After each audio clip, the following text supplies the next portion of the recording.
Hey guys, welcome back. So today's video is a tutorial video and I'll show you how I edit my long exposure landscape photos and how I take long exposure landscape photos. Well, I have this ND filter, and ND filter is essentially sunglasses for your lenses, and what this does is it cuts down the light reaching your sensor, and because of which you can take really long exposures. So I'm planning to do a separate video on ND filters and how, if you don't want to buy these, how you can achieve this in post processing. But today's video is about some images, editing some images I took using this ND filter. So let's jump into the computer and see how I do that. Alright guys, so now we're in the computer and this is the image that we'll be editing. This is lower littoral falls in Columbia River Gorge. I took this image yesterday. So if you look at this image, um, it's a raw file. So you see that there is not a lot of saturation. It looks really bland, right?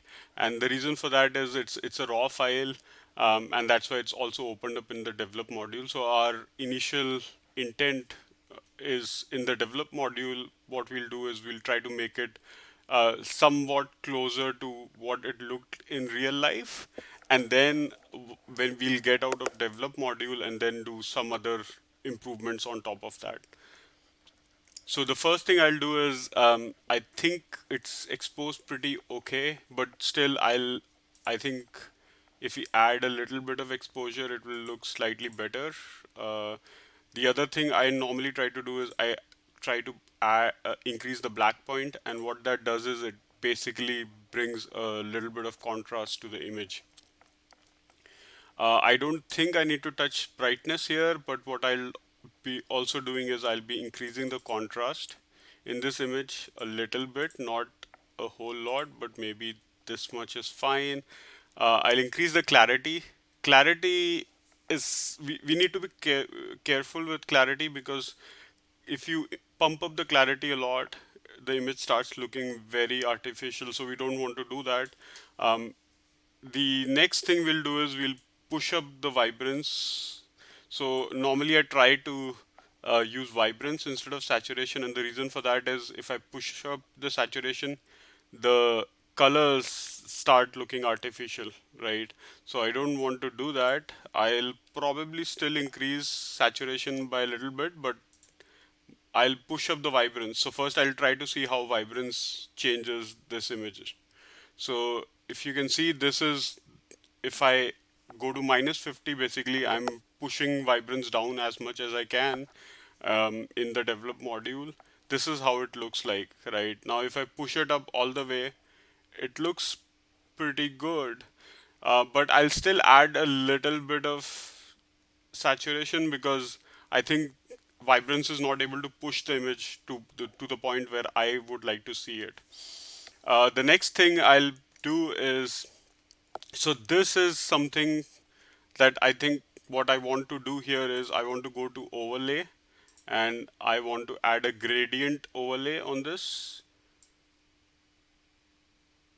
and on my overlay I want to go and basically pull up the shadows a little bit. So what this will do is it will selectively only affect this part of the image, right? So if I had done it for the entire image, it would have pushed shadows up for the entire image. I think maybe should, yeah. So yeah, so this already I think is looking pretty good. We can now move to, we can export this image out of the develop module and work on it in Affinity Photo further. All right, so now we are out of the develop module, and what we'll do next is, so we are in photo persona mode, and what I'll do is I'll look at levels. So I normally prefer to do this in, not in develop module, but here, because um, because you have all other tools also available along with this, right? So you have more options of like mixing and matching different adjustments. So I think even though there is a little bit of information here, we can always push it further. I don't want to go crazy, but maybe up to this point. So this, what it does is it basically um, increases the contrast in the image. So this is another way of adding a little more contrast. So I did that. The next thing I'll do is I'll go into, so I have these custom LUTs that I've created for myself.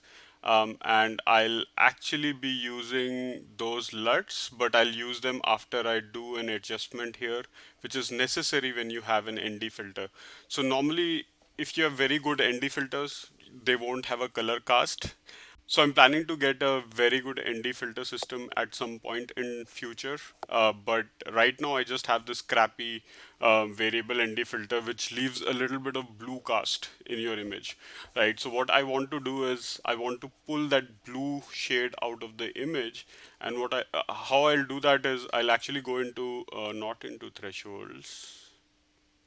I'll go into curves and I'll instead of manipulating the master curve, I'll go to blues and I'll pull the blues down, right? So this is what the image actually, or what I was able to see with my eyes. But if I reset it, this is what the camera actually captured. So it's very subtle. The ND filter actually didn't add a lot of cast, but it definitely did. So if I pull it down a little, I can actually this is what I was actually able to see with my own eyes. So I'm going to add that, and then what I'll do is I'll go into LUTs. So this will take a little bit of time because Affinity Photo for some reason, because I've custom LUTs in Affinity Photo. See, it says it's not responding. So it takes a little long time for it to actually load those custom LUTs. I have no, I don't know why it does that, because its own LUTs, default LUTs are there in it and I can use them as I want. But if you have any custom LUTs loaded into Affinity Photo, it takes longer. And the other thing is it only takes longer the first time you go into LUTs after opening Affinity Photo. So in a session of Affinity Photo, if you're editing multiple images, it won't do that. But normally, every time you restart and the first time you look for a LUT, it will do that. All right, so Affinity Photo is finally responding back, but um, if you look at the LUTs section, like Affinity Photo has a bunch of LUTs that it provides you. I haven't really used any of those up till now. I have some that I've created for my own self. So I have something that's called Canon, and what it essentially is doing is if you look at what it did was I'll switch it on and off maybe. Yeah, so if you see what it basically did is in the midtones and in highlights, it just brought a little bit of the reds were a little more saturated. So that's all that LUT is doing, and I normally I like to apply that. So I just added that LUT. Now the only thing probably I'll do here is I see these couple of gentlemen here, and I don't want them to be in this image. So uh, I'll select the background layer. I'll go into in painting, and I'll just rely on Affinity Photo to basically remove them from the image. So it's doing a okay job, I think. Here it's a really challenging situation for Affinity Photo to remove these guys, but I think it did a pretty okay job. I think here it kind of botched it up. Let's see, does anything else?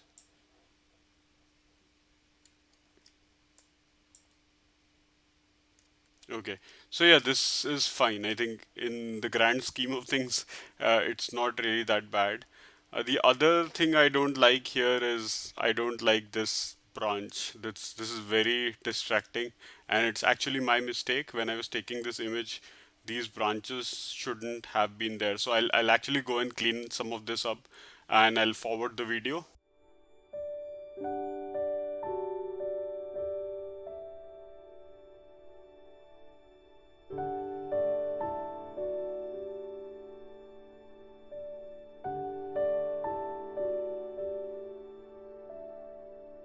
All right, so this image, in my understanding, is pretty much done. I'll just show you another thing that I normally do, and this is just for Instagram. And the reason is, in on Instagram, I found that people really like that autumn tone. And even though it's very unrealistic, and a lot of people have um, whom I know in person have told me that this image doesn't look real. And that is true. Those images don't look real, but it's a really cool effect. And I just want to show you how you can show how you can actually get that effect. So if you go to channel mixer, and in the red section, if I pump up the greens all the way to 100, and then I pull the blues down all the way to -100, you get that cool autumn effect. Now, I generally don't prefer this. If I was taking an image for my home, I would probably not um, print it like this. I would rather print it as this guy, as a normal image instead of this. But again, if you like this effect, you can basically do what I did here. In fact, the image that I posted on Instagram is with this effect on it. So hope you guys enjoyed this video. I'll definitely try to make more of these tutorial videos, and I'll also try to cover more things. If there is anything specific that you want to know, leave a comment, and I'll definitely try to make a video for it. Thank you for watching, and see you next time.